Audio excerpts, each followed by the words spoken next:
Hello à tous, c'est Minou, j'espère que tous très bien. Donc aujourd'hui on se retrouve pour l'avant-match entre la Tunisie et l'Égypte qui arrive très bientôt. Donc il me semble qu'il joue mardi à 18h Inch'Allah, donc demain soir tout simplement. Donc voilà, juste un club de ne commencez pas à vous abonner et à liker. Sur ce, je vous dis comme d'habitude, bonne vidéo à tous. Donc on va commencer premièrement pour un petit peu parler du match face au Botswana. On a gagné 3-0. Désolé, je n'ai pas pu faire de débrief ou d'avant-match, mais là on va un petit peu revenir là-dessus avec pas mal de joueurs qui ont vraiment très bien joué. Certains qui ont fait leur première sélection, leur première titularisation et d'autres qui malheureusement sont passés à côté de leur match. Donc voilà, en termes de ceux qui sont passés à côté de leur match, malheureusement je trouve que Hannibal Mejbri il n'était pas forcément au niveau habituel, même s'il n'a pas été mauvais non plus, mais voilà, globalement c'était un petit peu en dessous de la moyenne par rapport à d'habitude. On a Yann Valéry qui malheureusement n'a pas fait un très bon match, contrairement aux autres défenseurs qui ont fait pour le moment un très bon match, et Layouni aussi qui est passé à côté de son match, même si lui malheureusement il a eu un peu moins de chance que les autres parce que voilà, il n'a pas été placé à son poste habituel. Lui c'est un buteur de base, on le sait, il a été placé au poste d'ailier droit, donc on sait c'est pas vraiment son poste, donc fallait s'y attendre un petit peu qu'il allait pas faire un très bon match non plus. Et voilà, sur le coup Gel Kadri de l'ASC, il a pas fait un très bon match, j'espère qu'il va pouvoir se rattraper sur ce prochain match pour histoire de rentrer en fin de match à poste de buteur, marqué, etc. Parce que globalement ça a été assez compliqué pour lui. Et les tops, bien sûr, on a Talbi Meriah qui ont vraiment fait une excellente défense avec Ali Abdi sur le côté gauche, très très bon. On a Anas Haj Mohamed qui a fait, franchement il a fait une bonne entrée, hein. Globalement c'était assez bon. Première titularisation pour lui, première convocation pour lui, ça fait plaisir. On voit qu'il a un potentiel, on voit qu'il a de l'avenir devant lui, et on voit que franchement ça peut être un bon joueur très intéressant pour la Tunisie. On a Msakni, bien sûr, le capitaine, le meilleur joueur, il n'y a rien à dire là-dessus, comme d'habitude, très très bon. Il nous sauve comme d'habitude, il marque 2 buts en fin de match, franchement rien à dire là-dessus. Pourtant il n'était même pas titulaire, hein. Il marque 2 buts comme ça. Donc pour vous dire que Msakni il n'est pas fini, c'est vraiment un très bon joueur, très important pour la Tunisie.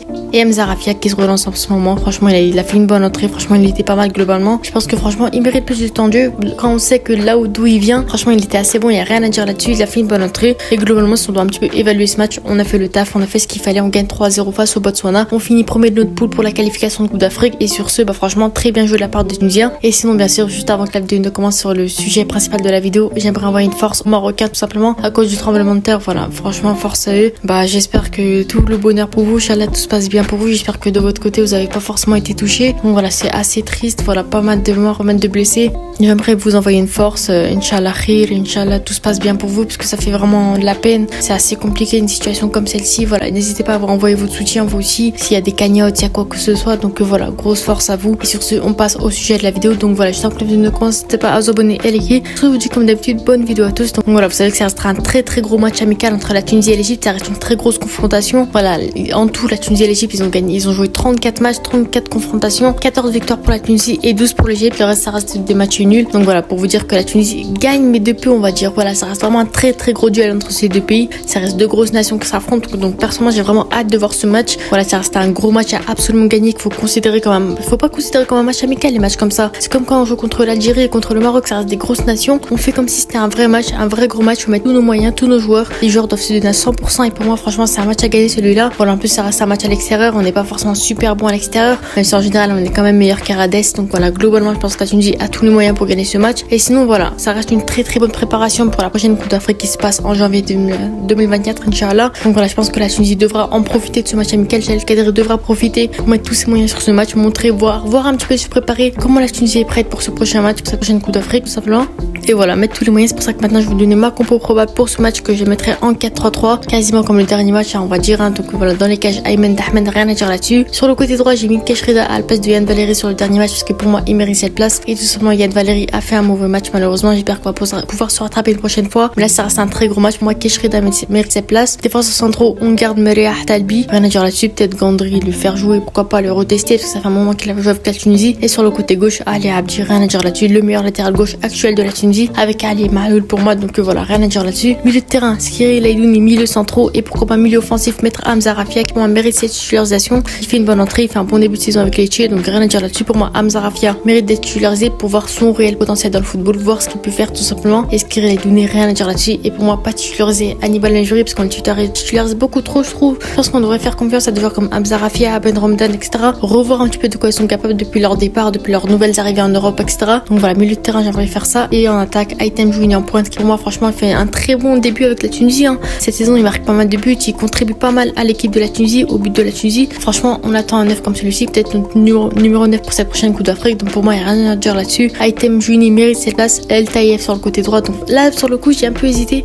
Peut-être Achouri, peut-être El Taïef, ça dépend un petit peu de ce qu'il veut faire parce que Achouri, il n'a pas joué au dernier match, il a pas joué une seule minute. El Taïef, lui, contrairement, il a juste sa première titularisation au dernier match. Franchement, il était assez bon, même si c'est pas son vrai poste, il est droit, mais globalement, je pense qu'on peut essayer, il peut dépanner sur ce côté droit. Après, on peut aussi essayer Achouri aussi, qui moi mérite cette place. Hein. Franchement, à voir un petit peu ce que Jalil Kadri va faire. Et sur le côté gauche, bien sûr, Youssef Msekni, pourquoi pas aussi. Au pire des cas, mettre Achouri aussi. Donc voilà, Msekni, très bon lors du dernier match. Ça reste notre joker, notre pièce maîtresse, notre meilleur joueur offensif. Donc rien à dire là-dessus. Pour moi, Msekni, très bon. Et j'espère qu'il va être titularisé sur ce prochain match. Ça reste un joueur très intéressant pour une équipe comme celle-ci face à l'Égypte. Là, ça reste un très gros match à pas sous-estimer. Donc voilà, voici ma composition probable. C'est à me donner nos avis en commentaire tout simplement. Et voilà, j'aimerais faire entrer Achouri, Haj Mohamed, c'est le jeune crack aussi qui a joué au dernier match, qui a été plutôt bon, assez satisfaisant. Donc voilà, pour moi, ça reste voilà des joueurs à faire jouer aussi pour pas les faire entrer en jeu. Et Ben Ramdan aussi, pourquoi pas. Donc voilà, globalement, la Tunisie, franchement, elle a un bel effectif, elle a une belle rotation, elle a une belle compo tout simplement. Donc c'est pour ça que pour moi, ils méritent, pas mal de joueurs méritent de jouer par rapport à leur performance, etc. Donc globalement, voilà ma composition probable. N'hésitez pas à me donner vos avis en commentaire.